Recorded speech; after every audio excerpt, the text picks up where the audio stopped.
So we're here today with Perfect. Bianca, the tiny home lady, the tiny home guru of Ontario. Bianca, are you in a tiny home right now? Right this very instant, yes. That is amazing. Wow. So yeah, I got recommended to you by one of my friends who already was following you here in Ontario. And, personally, I'm going into the kind of, off-grid homestead direction right now myself. But I know so many people are fascinated with tiny homes. I made this post on TikTok that got 600,000 views just about this recent change in regulations about, is it sheds? Is it tiny homes? Who knows? Listen on and find out from Bianca, the tiny home lady. So, Bianca, like, where are you right now? How did you end up becoming a tiny home expert in Ontario? Great question. So I am located just outside of Hamilton. And so our family downsized into a tiny home about 5 years ago now, from a condo in the south of Guelph. And just we're not interested in living that fast-paced lifestyle anymore. We are an outdoorsy family historically, and so it was really important for us to kind of get back to nature. And a really amazing caveat to do that was to downsize. So we sold our condo, everything we owned, and we purchased our tiny home on Kijiji, which I don't recommend right now, but I'm kind of an OG tiny home owner. And so then from there, I really felt almost a little bit fraudulent in posting about my lifestyle, showing people the tiny home, giving them, advice on how to engage in the natural world and how to bring their children outside. And people started asking me, well, how can you do this? How do you do this? And so as land stewards to the property that we're at, we have a very unique caveat to have accomplished that. And so then I just thought to myself, I would love to be able to do something in something big in my life that can help other people. And so that's when I started just burying my head into tiny house policy. And I resurfaced a couple years after that and came up with a policy that went through in Grey County and a bunch of different other areas in Ontario. And so that's kind of where I'm at now, is pure advocacy, policy development. I help people downsize. I do all the things. So that is where I am and how I got here. Oh my God. Wow. What interesting story. I didn't realize all that background on you and your family downsizing from a condo. That's quite the journey. So advocating for policy, are you sending text messages to Doug Ford late in the night about tiny home policy in Ontario? Bianca, be truthful. Um, I don't believe that I could ethically house Doug Ford's phone number in my phone, so I do not directly contact him. But I definitely email and connect with policy changers and makers, to influence that. But directly him, no, not yet. Got it. Got it. And even if you were, you wouldn't tell us anyways, right? So that was not a good question to ask, maybe. But okay, before we get more into the tiny home stuff, I have to ask you this ridiculous fun question. You're the seventh podcast guest on the Wild Ontario podcast that I asked every person. And it kind of tests, I guess, your wildlife knowledge of Ontario, but in a fun way. So this is the question. If you had to be eaten alive, asshole first, by a predatory animal in Ontario, which animal would you choose to go out by and why? Hmm. Moose, because it can crush my skull and then eat me.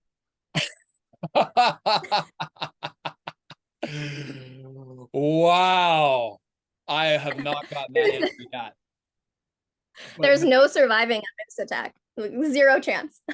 that's very true. Many people don't realize how fearsome moose are. Okay, so you said crush your skull and then eat you or not eat you? I mean, what a dealer's choice. Whatever the moose is gonna do, feed me to your babies. I mean, they're vegetarians, so they might not be interested, but who knows? Got it. Okay. Good choice. Good choice. Oh my God. Yeah, so your decision to man, that was not expecting that. Your decision to go into a tiny home, what was the size? Like, what was the size of the condo you moved to, and what was the size? Maybe you could describe the tiny home that you moved into in terms of, was it 2 stories? Was it, maybe the layout of it? What was that like? Sure. So we moved from a two-bedroom condo. It was about 950 square feet. It wasn't the smallest apartment my husband and I have ever shared. We were in a basement apartment before that, so we were quite used to small spaces.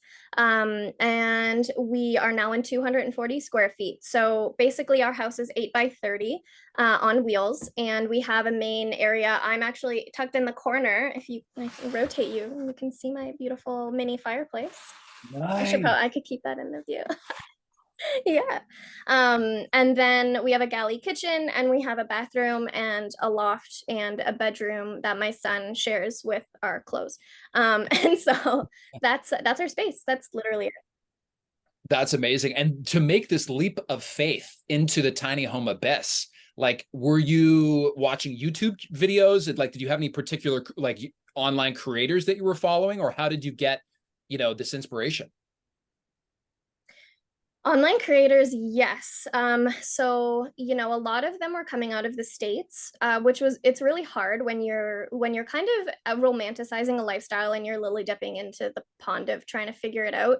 Netflix, Tiny House Nation, all of these different caveats in which we were doing our research through, and seeing how we wanted to design our house or all of these different aspects. And so the problem with that though is that they're all climate sensitive. We live in a four-season climate, and so it was hard for us to kind of find someone and find a good house and see where people were living in tiny homes in the snow.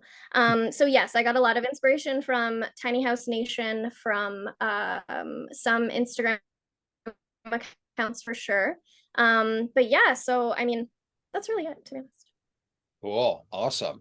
And just to, to kind of lay out the situation in Ontario for people, I'll give you an example. My friend he built an off-grid cabin that was, I believe, 10 feet by 22 feet. So you said that your current home is 8 by 30, right? So he built this cabin, Yes. but he was building it near Whitney, Ontario. And at that time, he was building it in this thing called an unorganized township. So I guess, like, for most folks that live in Southern Ontario, there's really only organized townships, and the rules are very different there than they are in many areas of, Central and Northern Ontario, right? Because for my buddy in this unorganized township, he didn't have to tell anybody what he was doing. I think there was some rules around, it making a septic tank versus a not a porta potty, but an outhouse, something like that. But he was completely free-willed. As soon as he finished building his cabin, that township went into an organized township. So he was very, very lucky because he didn't need any permitting or anything like that, right? So maybe that's the first caveat for people out there in Ontario is, are you in an organized or an unorganized township? And chances are, if you're French River or below in Ontario, you're probably going to be in a organized township, right? So is everything I just said correct? Yes. Yep. Okay. Absolutely. And so in your scenario, like, what land did you guys buy, and what did you have to do to actually erect your Kijiji tiny home in that space? Like, I caveat here too, you do run a consulting business, so I know you can't give away all the goods, but just for stimulating conversation and stuff. Yeah, like, what were some of the things that you had to do to even get your home up and running in Hamilton? Yeah, so we are outside of Hamilton, but I'm pretty I leave my location to to the greater guessing. But anyway, so yes, we are actually land leasing. So we don't own the land, we lease the land from the property owner here. So the caveat there is we are on a piece of property that allows for a secondary dwelling unit slash garden suite anyway. So everything was kind of already set up for this structure to be here. We did have a few code issues, things that we were not aware of. As I worked in hospitality my entire working career, so I wasn't really familiar with building code and all of the things. So that was a big hurdle to get over. But yeah, so we are here as a garden suite, and we lease the land. So we have a land lease agreement with the property owner here. And that's I could absolutely get into the details of how to accomplish that across Ontario for sure, because I think people would love to hear some meat and potatoes. And don't worry, I am absolutely happy to share all the things. If this was 2 years ago, I would keep some things quiet, but I just want everyone to be able to do this, and I want everyone to know how. So That's amazing. That's amazing. And I think also too, like, giving all the dimensions to it now, people, if they're actually going to do it, they're probably going to want to talk to you to make sure all their T's are crossed and I's are dotted anyways, right? So I get kind of, the Yes. direction that you're coming at this with. So that's really interesting. Yeah, maybe talk through some of the mechanics of what you had to do in the Hamilton area well, no, sorry, you were saying, right, that you had this caveat with the property, you were leasing it, and you've got a second, there was the possibility for putting essentially like a guest house on that property. So you guys had kind of a special situation with your property. But I guess, yeah, for the broader Ontario and in all the organized townships out there, what are some of the first steps you're going to have to do in terms of discerning, can you put a tiny home on your property? Yeah, so great question. The best way to kind of, oh my gosh, I'm so sorry. I did not How mute dare my you? messages. My I'm eardrum so almost sorry. blew This is out. my laptop. I'm kidding. It's all good. It's All good. I don't even know how to do this. Is a brand new laptop, friend. So hopefully nobody messages me again. So, okay, I'm gonna break it down for you. Essentially, there are two ways you're going to accomplish tiny living. And the first way is either you live in a tiny house on somebody else's property, so that is land leasing, or you own property and you want to build a tiny home for whatever purpose, a principal unit, a secondary unit, or multiple units. And so people are finding themselves in one of a few categories. If you're individual like myself who was looking to downsize, I'm looking to live my lifestyle in a tiny home, but I can't afford, excuse me, to buy land. I'm looking at land leasing because I'm self-contained to my own home. I can mortgage $200,000. Oh, now you can, thanks to the tiny house community. And so you can insure this, everything, all the bylaws are in place for this. So I can get into that in a second. But for the second round of people who can actually purchase property, downsize from, say, their $2 million buyout in Toronto and buy land, north of Aurelia or something, to put a small principal unit on, you can absolutely do that. So if you're looking at buying land to build small, you are really only dealing with a few layers. You, I believe, are in the real estate world, so you'll kind of understand a lot of the layers that I'm talking about. Protected layers are important, especially when you're dealing with the Niagara Escarpment Commission, any kind of conservation areas, any hazardous overlays. So that's just something you want to look into anyway. Those are just regular construction issues also. And then the biggest thing is the minimum size requirement. So the minimum size requirement in Ontario for building is 188 square feet. You can build basically a structure meant for human habitation as low as 188 square feet. So the issue, though, when you're going to look for property is the very first thing that you want to do is look into the town's or municipality or region's minimum size requirement for either a principal or secondary unit. So what that's going to tell you is how big or small you can build the principal unit. Now you can get into, so say you're moving, we'll just whip out Innisfil. I think I looked up Innisfil a few years ago, and their minimum size requirement was 800 square feet or something. Don't quote me, everybody, for a principal unit. Well, that completely eliminates tiny homes. So as you're going through kind of these vetting processes with land, you also have a secondary option. Say you already own property. I mean, I can appreciate not a lot of people will want to take a risk in buying a piece of property they know that they can't build on, or they don't know if they can. So say you own, 50 acres in somewhere and it's vacant land and you want to build small.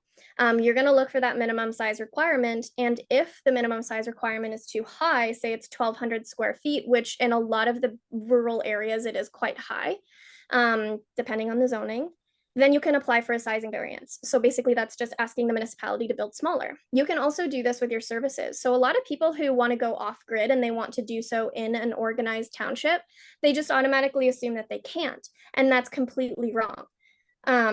One of the caveats to that is municipalities have requirements for municipal land. So any urban kind of lands, you're required to hook up to municipal services. So you can't necessarily go off grid in those areas. And by off grid, I mean, an incinerating toilet and a gray water system. But in rural areas, you can, because if you think about lands on the shield, they not a lot of those cities are digging into the shale or to the rock, to the Canadian shield for septics and different things. So there's a lot of different ways and a lot of ways to look at it very differently. And so for me, I just kind of looked at everything differently, and nothing was off the table when I was developing my tiny house policy.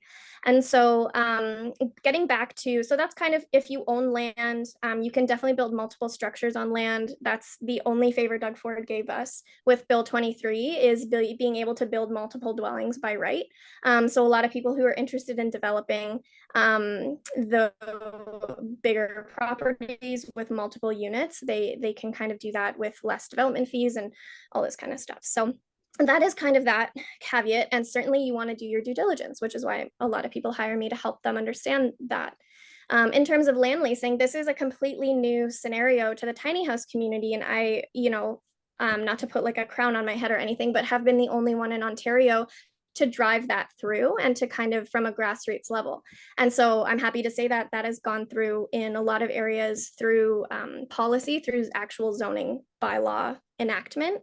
But through a lot of research and kind of grinding people's gears, I found out that you can land lease through the secondary dwelling unit anywhere in Ontario. So that's exciting too. Oh my goodness, that's amazing. So my first question after hearing all of that is, you came at this from a very interesting angle, which is the minimum house that one can build on a property in Ontario is, I believe you said 188 or 180 square feet. That's very interesting because, a lot of times when I talk about tiny homes and like off-grid cabins and that kind of stuff, people talk about what is the maximum thing you can build without needing any permitting. So if you approach it from that angle, like I want to build something, but I don't even want to deal with permits at all, is there anything you can build in organized townships that is completely unpermitted? Like what's this whole 16 by 10 foot, 160 square foot new law from Doug Ford? What's all that about? Like, is that possible? Yes. So it just depends on intent of use. So essentially, yes, thank you, Doug Ford, for this. But the basically there are two different ways to understand small dwellings and buildings. A dwelling is a where you're living, meant for human habitation. So when we're talking about a dwelling meant for human habitation, 188 square feet is our minimum, because you have all of your services. There's somebody living in there. They have a building permit. They have an occupancy permit, and they have their addresses registered. There's a whole thing, unless it's a vacation rental, of course.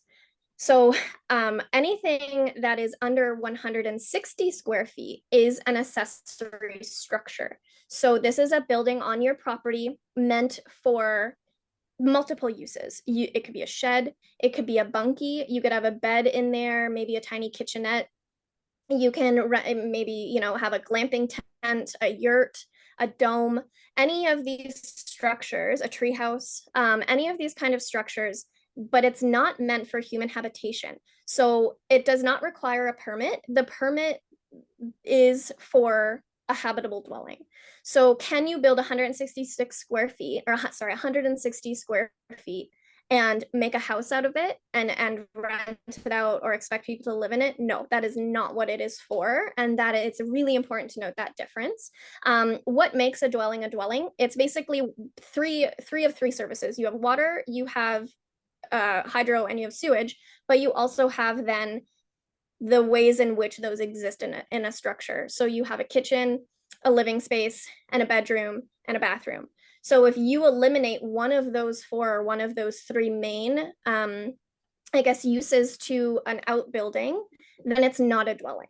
So you can still have a bunkie with a bed and, again, a kitchenette, maybe, a little bit of water to it, or maybe you have septic to it. Who knows what you have? But once one is eliminated, it is seen differently. You can have an outbuilding that's 800 square feet. But if you have all of the services to that building, it is a dwelling. And Can you you say have to those get a permit services for one that. more time? Can you say that? What were those? Were there So four? So three main services: water, sewage, and hydro. But those three services exist to a building in different ways. So your bathroom, your kitchen, and your living spaces and a bedroom. Got it. You have a So then you're yeah. dwelling right now in and around Hamilton. It has all three of those. Yes. I am a permitted dwelling here. So we, however, we have a permit for a composting toilet because composting toilets are covered under the Ontario Building Code. It's what's called a Class 2 sewage system, which is right beside toilets and actually even privies, which is hilarious that it's all still kind of governed under the same section. But then we also have a gray water system. So grid for septic or for your sewage, your water has to go somewhere. So you automatically jump into what's called a class 4 gray water system. So we have a French drain kind of water field. And we also are now careful about what we have in our house. So we use non-toxic products and chemicals. We use biodegradable soaps. And so it kind of allows us to, again, live in more harmony with nature and live a little more off grid. And yeah. Oh, that's amazing. So you have this French drain you're saying, which is almost like, is that kind of like a mini septic system, something like that? Yeah, if you can kind of envision a septic field, drainage field, it's pretty much, you know, similar gray water barrels, and there's a lot in the soil, and there's, you know, different ways to kind of get the gray water in different areas, and yeah. Oh my God, that's so cool. That's so cool. Interesting. Okay. So this is let me give you an example then. I saw these regulations, new regulations from our Supreme Leader, Doug Ford, and about the 160 square feet thing. And I got very excited, you know, because I'm right now, I'm at my family cottage on vacation this week. And, you know, we've had the main cottage for a long time. I've always dreamed of building like a tiny cabin back in the woods, back behind the main cabin, you know, like in towards in the forest, the interior. There's a nice beaver pond there, you know, could build it overlooking the beaver pond, etc. You could build a bunkie back there that, as long as it's 160 square feet or smaller, but you couldn't have any of those 3 out of 3 services you're talking about hooked up to it, because then it becomes a dwelling. Then it would have to be at least 180 square feet or 188 square feet. And then you need permits and you need all that stuff, right? Is what I'm saying correct? Exactly. Yeah. So you would want to be careful if you did put a structure out there, just because if it is on a hazardous floodplain, if there's water there, I'm not sure if it's man-made or not.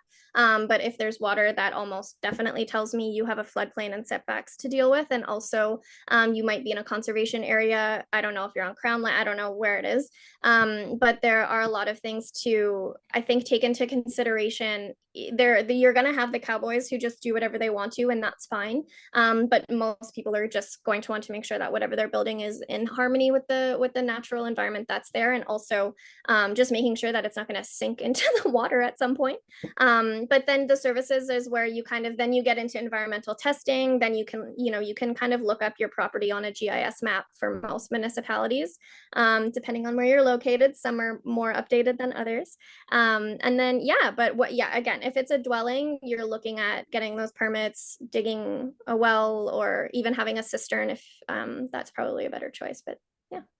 Very interesting. But if it's being used as a bunkie, then that's okay. If it's like a dry cabin, sometimes you hear, like in the tiny home world, you hear about this, you know, this terminology. I've heard dry cabins, and that just means there's no plumbing, there's no water. You might be bringing water in jugs or something like that, right? But it's not. There's no plumbing of any kind. Very interesting. Yes, because I know in this area I've heard a lot about, you know, there's setback laws, about how far back, you know, cottages have to be set from the water lines and things like that. So that's definitely something to be aware of. Oh boy, I should send you this videos of these people. There's this tiny island nearby where we are, and these folks built this magnificent semi-milled lumber, like where it's still rough on 2 sides of the logs, but it's finished on the top, and it just fits together very, very nicely. But they built it on this tiny island, and everyone's saying, like the neighbors are saying, how did they build that there? Because that's right at, like, the island is literally the size of the cabin. And there's speculation I had is that maybe they grandfather claused it in, because there was an old cabin on that island for a long time that they tore down. So there's a lot of weird caveats too out there, I'm sure, right, about like grandfather clauses and you know, stuff like that. Because it's like, how did these people do it? You know, how did these people build on that island? But I guess, like you're saying, like, you really got to check in with your local municipality and check out their website, their GIS system, all the different laws, and then probably call a consultant like yourself to nail all this stuff down. You're speaking of cowboys. if you want to see both the wonders and the horrors of the internet, wade into the comment section on the Wild Ontario, post I did about Doug Ford's new 160 square foot, law. The number of people in there just saying crazy, absolutely crazy shit. This is one of the reasons why I wanted to talk to you, is pretty wild. Like people telling stories about how they built a structure on their land. A municipal zoning person came by and said, you can't do that. Like, we're going to come back and do something to you. And then they literally just cuss the person out, tell them to fuck off. And then literally stuff like, I'm going to shoot you if you come back. And then the zoning person just never, ever came back to their land. Right. There's like stories like that in there. And I was like, wow, that's really interesting. So let me give you a specific example. My friend, who built that 10 by 20 foot cabin in the township that was unorganized when he was building it, but then became organized after he sold that. By the way, fun fact, he bought the 30 acres, I believe, for $70,000. He built his cabin. He sold it for 400 grand afterwards, which is pretty crazy. Now, he was riding a bit of he sold it during COVID. So there was that COVID wave, but just putting some kind of insurable structure on a piece of land, I think people would be shocked about how much that can increase, the value of a property, right? Vacant land versus nothing else. But anyways, the reason I'm telling this story is, yes, after he sold it, so he's currently looking for a new place. I probably shouldn't tell, because now the authorities are going to come hunting for him. He's been living in one of these tiny cabin kits that you can find in Ontario, right? There's a number of retailers that sell them. And it was made to the specifications of the old laws, which I believe was 110 square feet or 108 square feet. And it's one of those 2-level ones. He's been living in that cabin for probably a year now. And it's got a stove in it. It's a dry cabin, right? I mean, is what he is doing, and he's in an organized township of Ontario, is what he is doing technically illegal? Because he is actually living in it. You know what I mean? I have two parts to this answer. Part one is yes, but part two is like, we don't have any choices anymore. We have no options to live. We have people who are at risk of houselessness, who would have never been the case in this world. The people are on a housing waiting list for 10 plus years. Their kids are going to be off to secondary education by that point. It's absolutely ridiculous. And so as a housing advocate, this kind of thing, I have to sit on the fence. I sit on the fence with a lot of things, and that doesn't mean I'll fall for anything, but mostly when it comes to like building and housing advocacy, and then quality of life and the environment, there's a fence there. But anyway, what he's doing is maybe his only option. And let's say it's none. Let's say that was just an example of, could that be illegal for anyone? Yes, of course it is illegal. But at the end of the day, the laws are so rigid that mostly everything you do, if you're stepping out and it's alternative, it's not regulated yet. And so that's why we need policy. That's why we need inclusive zoning. That's why we need people to be having these conversations.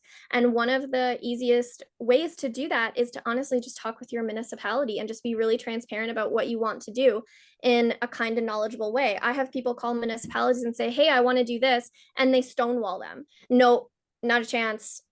You hang up the phone. And then I coach those people, and they come and they consult with me, and they say, well, they said no. And I'm like, they can't say no to you. They can't. What you want to do is, you're able to do it. You just didn't say the right thing, which I know not a lot of people like to hear. But I say, okay, go back and say this. I'm so sorry. Let's look at your bylaws. That's my husband. He's in the woods right now. So let's look at your bylaws. Let's look at the language. And then I call the municipality, and I get a completely different answer because I'm speaking their language. The only reason my policy went through in Grey County, it's tiny house policy. I can send you the links. You can link it to this podcast in any kind of show notes you want to. It is a tiny house land leasing policy.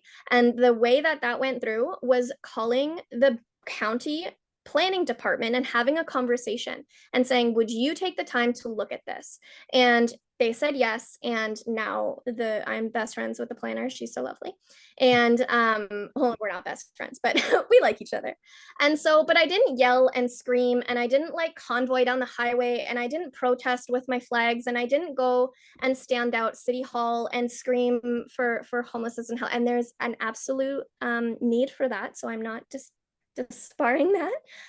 But I went to the building departments, and I just backdoored everything. And then all of a sudden people were like, yeah, that's great. Let's do this. And they did it. And now it's a policy. And that's honestly all it took. So what your friend is doing, like, great. If we can live in 100 square feet for a year, like, I want to know how. That's amazing. But yeah, it's illegal. And now the police are en route to his home. We will give his address for the authorities at the end of this podcast. They will be arresting my friend. But bigger fish. Oh my God. Yeah. So 3 things from what you just said. First of all, Bianca, sitting on a fence, that's the most uncomfortable place to sit. You might want to think about that. The second thing is I'm happy on the fence. I'm happy on the fence. I'm happy here. I promise you I'm happy. And the only reason I'm happy is because you cannot be a housing advocate and also environmentalist in the current context of development. I mean, I don't want to scale into our farmlands either, but there's a way for gentle intensification to happen. And so I'm standing there at the Save Our Farmland rally, but then I'm also talking to the municipality saying, if you allowed secondary dwelling units and tiny homes, we wouldn't need to do these developments. So that's what I mean when I say I sit on the fence, is like there's different ways in which I can support. So yeah. Oh, totally. Yeah, I'm on the exact same. What you just how you just framed that up, I'm of the exact same opinion for sure. Just when you said that, I imagine, like, as a man sitting on a fence, with our man parts, that's pretty uncomfortable to do. So I was like, oh my God, that's quite the mental image. No, but I get what you're saying exactly, because you don't want to super sprawl 1960s style into the best farmland in the entire country like Doug Ford, wants to do. You have to do it. I like that word, gentle intensity. That's a great word. I mean, that's exactly what it is. We all win with gentle intensity, right? I just love that phrase. That's an awesome phrase. I don't think I've ever heard the 2 words gentle and intensity beside one another in a sentence before, but it makes perfect sense for this. And I was going to add, about the inclusionary zoning. I mean, thank God, that's such a huge problem in the province and, many places around the world with this thing called exclusionary zoning, which thankfully the city of Toronto at least voted to end that. I believe that was like maybe 2 months ago or something. I think something like 70% of Toronto was under exclusionary zoning laws, where basically the only thing you could build was single detached homes, which made it impossible to have any kind of gentle density, what you're talking about. If you look at the city of Paris, France, which I believe the core city has 12 million people, it's like 1/5 the size of the city of Toronto. It's nuts. And it's not like they have a lot of skyscrapers there either, but the whole thing is like these 4 or 5 story, those French classical buildings that were built like in the 1700s or the 1800s. So yeah, that whole thing is a crazy situation there too. But yeah, okay. So my friend is living illegally. That's good to know. I'll tell him. But yeah, it's one of the cabins, where it's got a second floor. So he lives on the top floor and he's got a hot stove inside. But yeah, it's kind of rough. But he's sitting on it. He just got 400 grand cash from selling his property. So he's trying to find his next property to do this again. Okay, so what if I want to get into this lease, and you mentioned something about mortgages on like land leases as well. But in terms of the unorganized situation, like with me, as far as I know, it's like, if you don't talk to the township, there's basically no requirements other than around like septic tanks. There's certain things about, like you mentioned, environmental zoning, provincially significant wetlands, like stuff like that. So with unorganized townships, you're flying pretty free, right? Because you don't have to buy any permits for your main dwelling if it's got those 3 services, if it's 180 square feet or larger, like you're talking about. Is that correct? Absolutely. So there are little to no building code requirements, but there are sewage, and I can't remember if there's water and hydro. But I mean, with one, you kind of have to have the other, of course, unless you're on solar. But yeah, so really it's just building permits. You don't really need building permits for anything. Within reason, of course, check with the sister municipality, because usually unorganized municipalities still have one city employee who, helps with fire and ambulance and different things. If I can make any recommendations for anyone who's trying to do it, is unorganized townships are they have inclement weather. And so even though you don't have to build to code, I would say measurements don't matter as much as insulation, and ensuring that you actually have a structure you can live in, because building code exists for a reason, and it keeps it safe.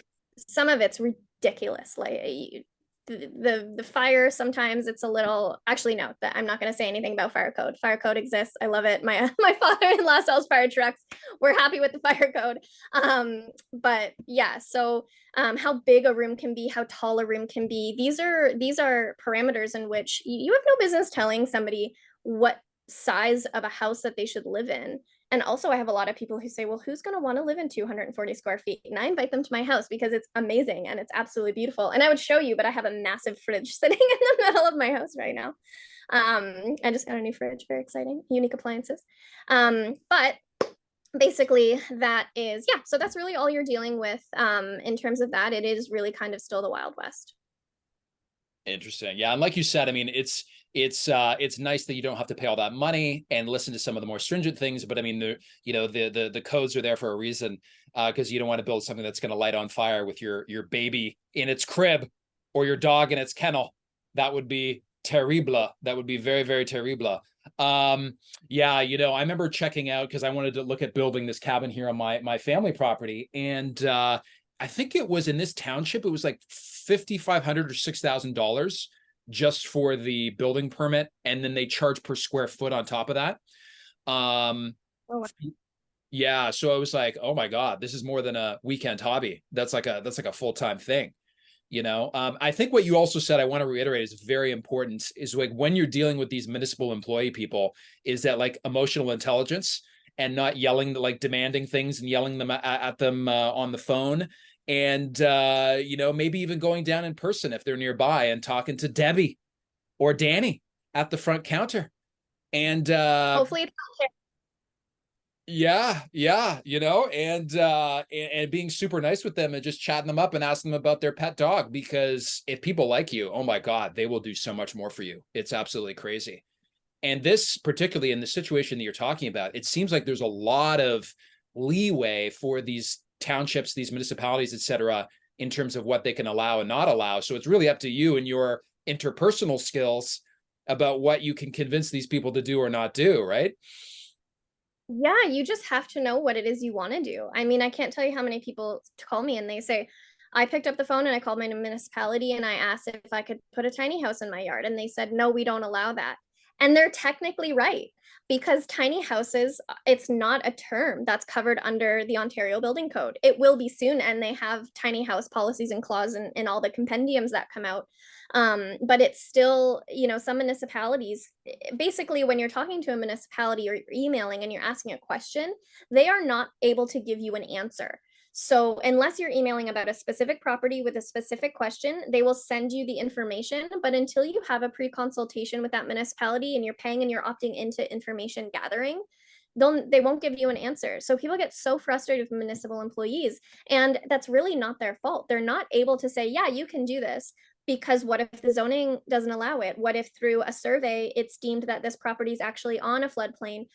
There's so many different things that they can't say yay or nay without more information. And so people get really discouraged, and I understand that, but knowledge is power in this instance. And so when I call municipalities and I have those conversations, I'm using their language. I'm not saying tiny home, I'm saying secondary dwelling unit, I'm saying garden suite.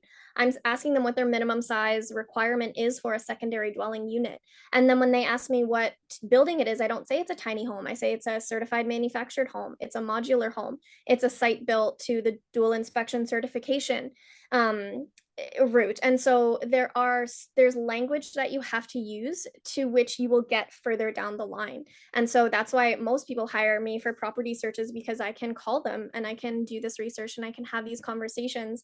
Because again, if you ask the wrong question, you're going to get the wrong answer. That is a great phrase. I love that. If you ask the wrong question, you're going to get the wrong answer. It's absolutely true.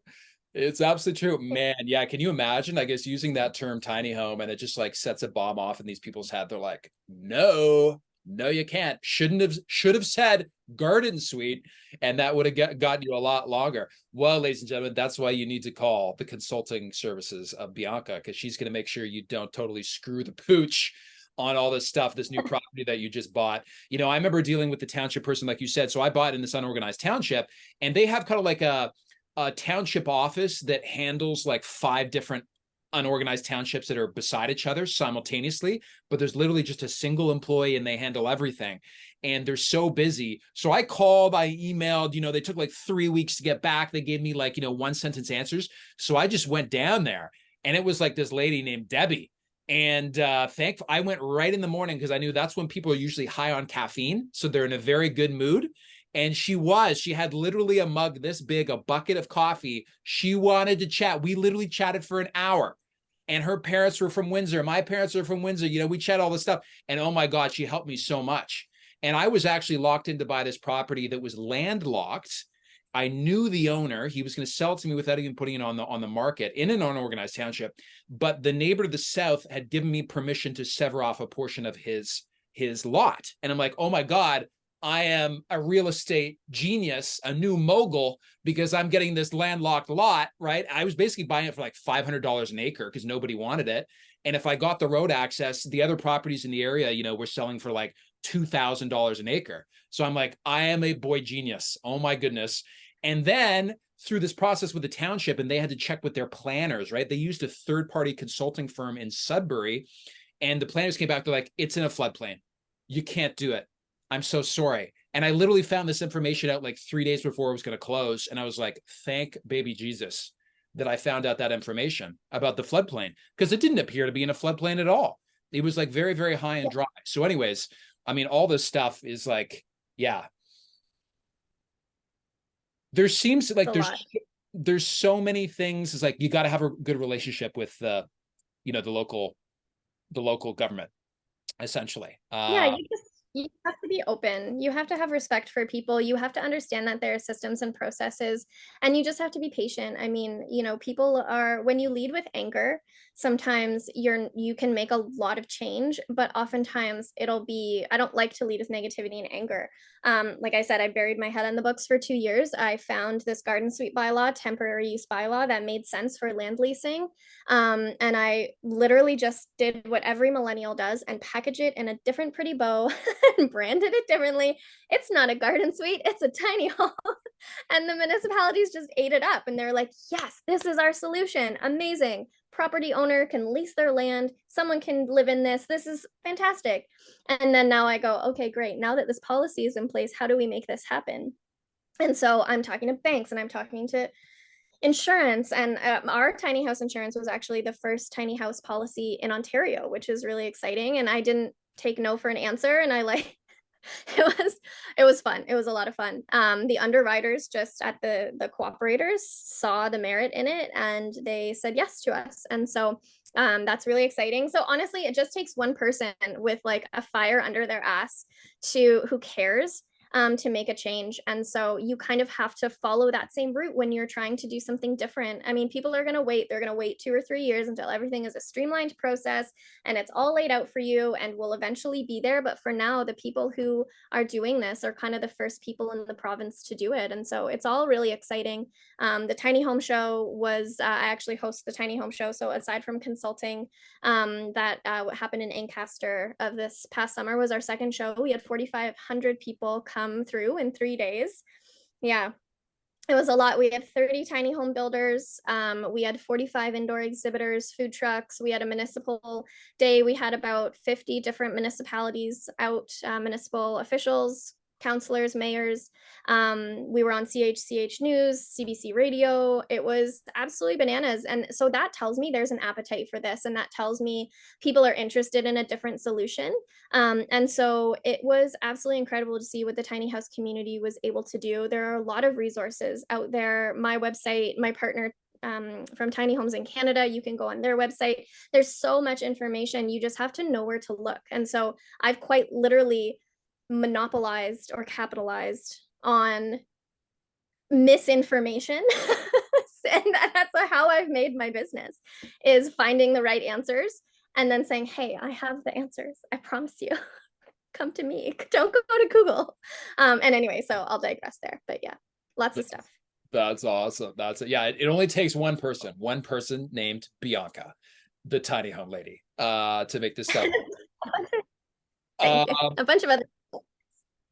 Yeah. Oh my goodness. Well, that's great. So let's talk about this thing. I believe from what you're saying earlier that you kind of revolutionized in Grey County about this land lease, as well as option to get a mortgage up to $200,000. So that's something that I guess, is that primarily for people that are proactively looking for land themselves, or is that also something that like a landowner that maybe wants to convert their backyard into more housing, gentle density, as you were saying? Wait a minute, were you saying gentle density or gentle intensity earlier? Gentle intensification. Gentle intensity. Okay. Got it. Yeah. So like, that's kind of from both angles there, right? So maybe if you could talk a little bit about that, the leasing and the mortgage and all that jazz. For sure. So if you can kind of segregate it again, we're looking at people who own their own properties and want to build on their property, whether it's a vacation rental, secondary dwelling unit, an in-law suite, a garden suite, any of the above. That is all covered under policy, which means it's all covered under conventional construction loans, conventional build loans, HELOCs, reverse mortgages, personal loans. However you're going to finance your construction project, all of those products, financial products, already exist with the big banks. So you're not necessarily looking for a tiny house mortgage or a mortgage for a structure that's not attached to land. You're just entering into a conventional construction loan, or however you decide to finance. But when it comes to somebody who wants to purchase their own modular tiny home, certified, I heavily state properly certified, and I have all those certifications on my website, and I can send them in the show notes as well. A properly certified tiny home, you can have, there's a few ways to do that. So the very first loans that were given out for these tiny homes were technically recreational vehicle loans, RV loans. And you'll find a lot of B lenders and C lenders who are still using that as a caveat for financing this.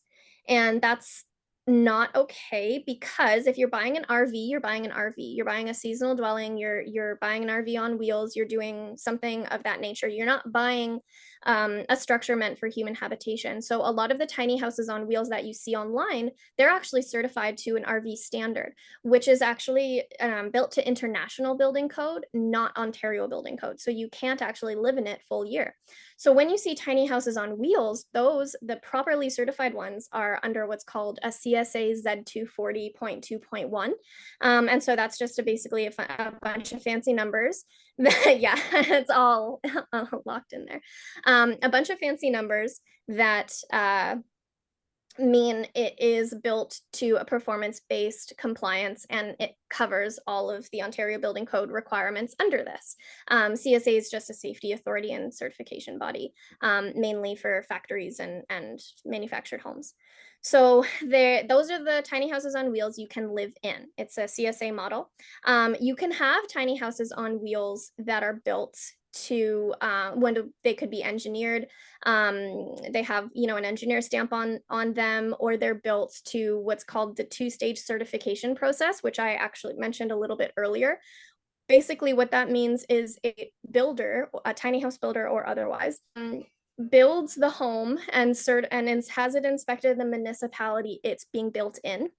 So, for example, Post has a builder that lives in Post Lynch, and Post Lynch building department inspects this home through specific stages of construction. If that home is going to Innisfil, I keep bringing up Innisfil, good old random Innisfil. Innisfil building department would then re-inspect and certify that home when it's brought to site. So this was actually a really great caveat to not having to buy certified tiny homes. CSA certifications are extremely expensive to attain as a builder and was really prohibitive to the movement once all these tiny house policies started coming through Bill 108. So I'll kind of digress a little bit from there. So basically, the misinformation about getting an RV loan.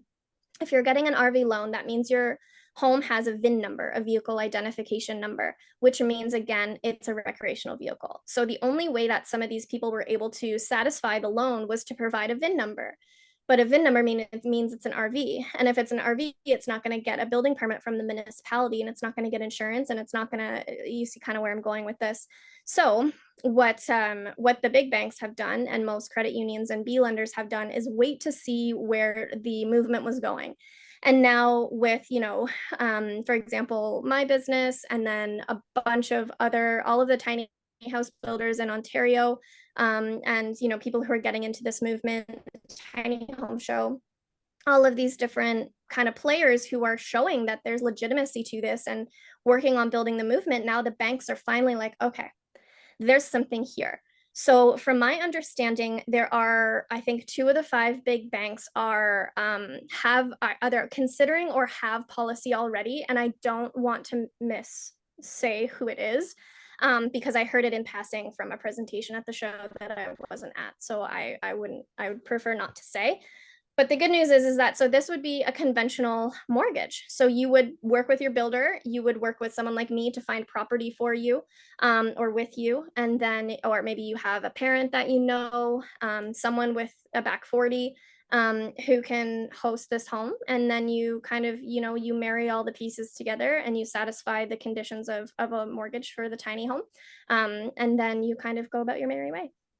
Awesome. That's very interesting. So the kind of build costs for a tiny home, you mentioned that your place was like 260 square feet, I believe, right? To build a tiny home of that size, are we talking a few hundred, like, is it $100,000? Is it $200,000? Like, what is the kind of ballpark usually for that kind of stuff? And I know there's a lot of variables, right? But like in Ontario, what are you seeing out there? Yeah, I mean, I'll be very transparent. 5 years ago, my house was $60,000, and I could probably resell that today at about 225, 250, be easily, for sure. I mean, my house is adorable. I love it, so people would buy it. Right now, if you're looking at sizing parameters, anything that's between 8 feet and 20 to 30 feet, you're looking at spending on the very low end from maybe, your brother's construction company who can still do all the permits and get all the materials and build it for you. Maybe it's just a frame and maybe it's bare minimum, 80, 90,000. But then you're going up from there. So a lot of tiny home packages will start around the 110,000 mark for smaller units, 1 bedroom, 1 bathroom, which is great for aging in place and all these kind of things. You can then expect your average tiny home 10 by 30 median to be around 150,000, and you can expect to go up from there. A fully custom, say like 12 by 40 tiny home, you're looking at about 250, and then anything above that is you're working with a builder who is creating something that's highly, highly, highly custom, top of the line, everything, gold encrusted plates.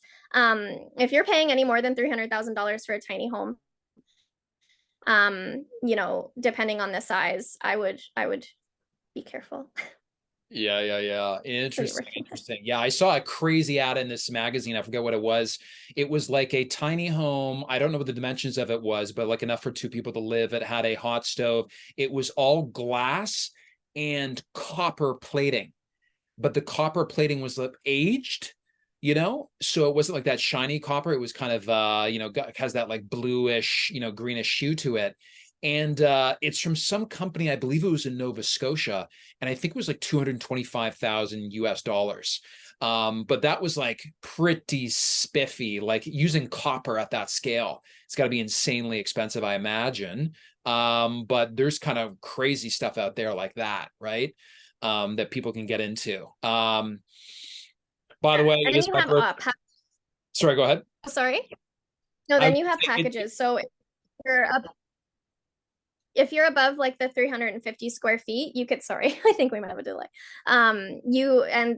There's obviously chances to go above that because off-grid packages and solar packages are like very expensive. So I know a few tiny homes that have been around the $400,000 mark that actually makes sense because they have so many different capabilities. But sorry, I cut you off. What were you saying? No, that's good to know. I was just going to make a silly joke that my birthday is coming up. So if anyone wants to gift me that tiny home from that Nova Scotia constructor with all the copper, please do so. Just give it to me. That would be great. You might find your sugar daddy somewhere around here. The plaid, like the camo really does it for people. It's a thing. You could probably find it. Listen, Might not have to do much. yeah. I mean, usually I would prefer a sugar mommy, but if it's a $250,000 copper tiny home, I could accept a sugar daddy. Yes, that would be fun. That would be fun. Yeah, I should have. Yeah, sugar mama would make way more sense. But okay, final question before I let you go, because we're coming up on the hour mark here. How has being living in the tiny home, has it met your expectations? Has it exceeded your expectations? You've already been there for what, a few years now? And do you see yourself living there forever? Yes. Yes and no. This tiny house has given our family everything, absolutely everything. We've become closer as a family. My husband and I've been together for 15 years. We're like just fire and stone, my friend. It's fantastic. Very strong marriage, very strong relationship. Our son is just the lovely human. Do I want to, toss him off a bridge sometimes? Yes, but I think any mother would probably relate. um anyway, so what the tiny house has done has brought us so much closer together. We have to learn how to live together. We have to learn how to manage each other's spaces and emotions. We don't have a basement to run and hide to. We don't have separate bedrooms we can go and slam the door in. I mean, we have 6 acres that we can go in the forest and scream a little bit, but otherwise, we're building this life together. We have 2 acres of gardens here. We have a greenhouse. We have bees and chickens. Actually, we have 9 less chickens this past week because some of our chickens got eaten by something. Yeah, I know. I'm sad. But it is everything. We have a beautiful sense of financial freedom. It gave me a few years to take off work to be able to build this business, and thankfully, I can say with my consulting and with the show that it's just given the gift, and that's a pleasure for me because I keep getting to help others. And will we stay here forever? No, I'm actually it's funny. I'm looking to add an addition onto the tiny house, a 10 by 12 or a 12 by 14 addition, which I don't know any other person is like, yeah, I'm adding an addition onto my house, but it's only 100 square feet. So that allows us to kind of make the space a bit bigger, and move Bodhi into the loft and do a few different things. And so from there, we plan on buying a hobby farm, hopefully in the next 5 to 6 years. And then we'll just live out our 40s on this stunning hobby farm. And yeah, so that's the plan. I don't think we'll always live tiny, but I'll bring this with us and we'll rent it out and we'll let other people experience it. But this Bodhi can have this house one day. This downsizing gave us the greatest gift, and we took a huge risk in doing this, and it really paid off. So if I could leave anyone with any sense of information or anything, advice, it's take the risk. Take the risk. Absolutely. Calculated risk. Take the calculated risk. Absolutely. Yeah, that's crazy. The age-old advice of living beneath one's means, and I think some people, it's like the dream of home ownership, we were talking about earlier, the crisis in housing in this province compared to what the immigration targets are, the mismatch between those two things. It's like most people, they're just desperate for houses. So this may be the tiny home may be a solution to even just meet your bare minimum requirements, but it also may be a solution that You're going to be happier and healthier with the social dynamics of your family, like you're talking about. Also, fun fact: my buddy who's been living in this illegally, 108 square foot 2-level cabin, he says it forces him to spend a lot more time outside because there's just not a lot of room to lounge around inside, right? Which is also great for you. But also, if you are living in a more expensive home or a condo or something, you might be able to downsize the amount of like your monthly expenditures by moving into a tiny home and really improving your financial health, that way too. And it sounds like you've built up a huge amount of equity in your tiny home as well. I guess final little question related onto that, because you're leasing the land where you are, if that lease somehow ended, would you somehow be able to lose your tiny home because of that? You know what I mean? Like, is that lease like a 99-year lease or something? Or like, what if the landowner was like, I don't like these people anymore, I'm going to find a way to end their lease? Would you have to like physically take your tiny home off of that property and try to wheel it somewhere else? Yes, and that's the point of this temporary use bylaw. It has to be modular. You have to be able to move your home. A temporary use is the original garden suite bylaw. So it's basically it's under the Planning Act. So every municipality has to allow a garden suite. The temporary use bylaw means you're only permitting it for a period of years. And usually it's up to 21 years, but it could be more. And so a lot of municipalities are trying to eliminate the garden suite policy in favor of the secondary dwelling unit policy. Basically, it doesn't matter how it happens. Some municipalities charge more or less for either or permit. But if you are living in a modular tiny home, it has to be movable. So again, the land leasers are not people who are building a structure that's in place, and you own the structure. The property owner does not have structure title to your well, it doesn't have ownership over your structure. You do. It's just literally the land, and you have to go through a land lease agreement and all of those different caveats to keep everything above board. Property owners are usually the ones who set up the services, water, hydro, septic for the tiny home that's coming in. And between you and me, I really think that the people who are going to benefit from this the most is the aging population, who is the biggest population out there right now, is the retirees. And so they don't want to leave their homes. They don't want to downsize into retirement communities. So they could stay on their beautiful 5 acres on the Niagara Escarpment, and they could, well, maybe not the Niagara Escarpment, somewhere else, but they could have their adult child move home, and rent, like lease out a piece of land. Their parents could stay in the house, or maybe it's vice versa. I have a lot of clients who are buying properties, parents who are buying properties for their children in their 20s, or even their children who have families in their 30s. And then you're buying the house, and then you're also doing the research to see if you can do a secondary dwelling unit, and the children are paying for the secondary dwelling unit, the parents are paying for the home, and then you get this whole living situation that makes sense for everybody. So there's a lot of really unique ways in which people will do it. So sorry, I kind of went on with my answer there, but yeah. No, that's fine. I thought it was hilarious. You started that entire idea off between you and me on a everyone podcast. Listening. Just between you and me. Don't tell anyone else. Yeah. That's interesting. So even if the landowner is like Dr. Evil and they try to get you out of there, you can take your home away. You still own the home. So like when you were saying earlier, you built your home for like 60 grand and it's now worth, I believe you said like 200 grand or more than 200 grand. That's the value of just the home without any land title or lease associated with it whatsoever. Just the value of the structure itself. Yeah, and that's me assuming that a 8x30 on wheels with pine interior, cedar exterior, and it being partially off grid, that's what I would expect to pay on the market. So that's kind of what I'm assuming it would be. I would say probably around the $200 mark, $200,000 mark. $200, people, contact her. She's selling it for $200. Okay. Well, super legit. Yeah. Well, thank you so much, Bianca from the Giving Tree. So before we wrap up here, if people want to use your consulting services, where do you want to direct them in terms of websites, emails, social media accounts, etc.? Yes, absolutely. So they can get a lot of really great content from my Instagram, which is at thegivingtree.tinyhome. And so I have a lot of tours of my own tiny house, how I've organized things, off-grid lifestyle, sustainable parenting tips, all that kind of stuff.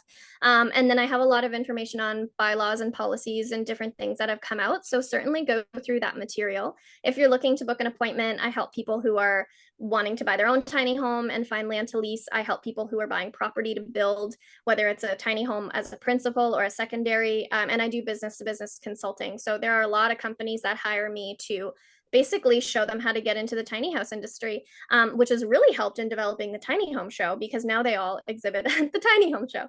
And so it's a really exciting thing to be able to kind of be able to juggle all these potatoes. And they can find that information on my website, how I can help them, under the contact information there. They can book a consultation, they can book a free 10-minute call, which is great, to just tell me what you're looking to do and I can tell you how I can help. And then I connect people with the greater industry. So I mean, I hold a lot of the answers for some things, but then there are the people who are going to accomplish those projects. So I have trusted builders that I work with, realtors, financial advisors. Goodness, I'm a permaculture designer as well. So I do permaculture design. I mean, it's a lot. It's a full spectrum service. So they can find that on my website, www.thegivingtreefamily.com. And then that's actually it, just the two. Okay, that's amazing. And also, folks, Bianca was telling me earlier that she does have a tattoo of Doug Ford on her hand. So if you're lucky, she'll show that to you as well. It's a very special tattoo. Her favorite person. Oh my God, you actually do have a lot of tattoos. Yeah, I have a bunch. Nothing about Doug Ford though. There's nothing I could attribute. There's a lot of like floral, and I don't know if he owns a plant, so who knows? Sorry.